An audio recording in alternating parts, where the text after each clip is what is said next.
Hello po! Welcome po sa ating kusina. Magluluto po ako ngayon ng ginisang sayote. Una po muna, magigisa tayo ng bawang.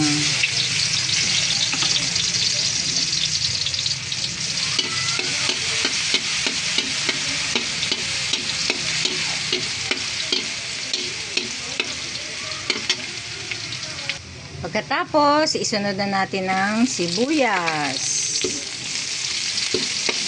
Inuuna ko po talaga parati yung bawang kasi gusto ko mabango ang ating niluluto. Yan. Pagkatapos, ilalagay ko na rin po dyan ang giniling.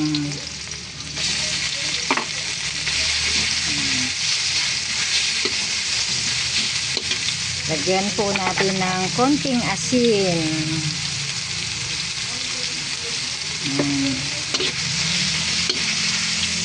Gisa-gisa muna natin, tapos tatakpan po natin yan para maluto ang ating giniling.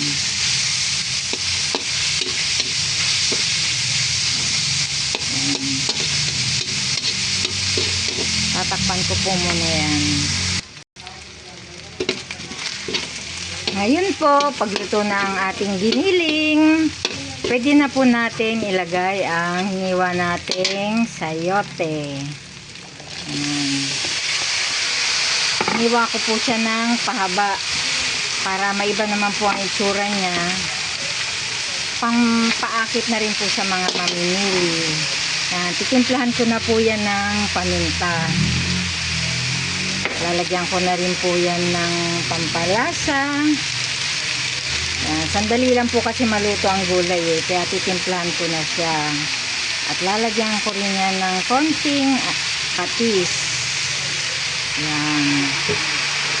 Halo-haloin natin para kumapit ang mga pampalasa sa sayote. Yan. Sandali lang po maluto ang ating gulay. Siguro mga 5 minutes. Ito na po yan.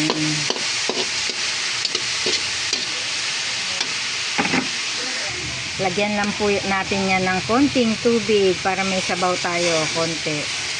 Yan, tapos tatakpan po natin yan para maluto. Yan, pagkalipas po ng mga 5 minuto, luto na po ang ating sayote. Yan, maninipis lang po kasi ang hiwa nito kaya madali lang po siyang maluto. Yan. Okay po pantinda ito dahil magkano lang naman po ang kilo ng sayote, 30 pesos. Lalagyan lang po natin ng kahit na mga 1/4 lang na giniling. Yan, maibibenta na po natin yung 40 pesos isang order. Dapat tayong mga nanay ay madiskarte sa buhay. Gagawa tayo ng paraan, syempre, paano kikita ng pera. Yan. Luto na ang ating sayote. Okay na to. Kain na po tayo.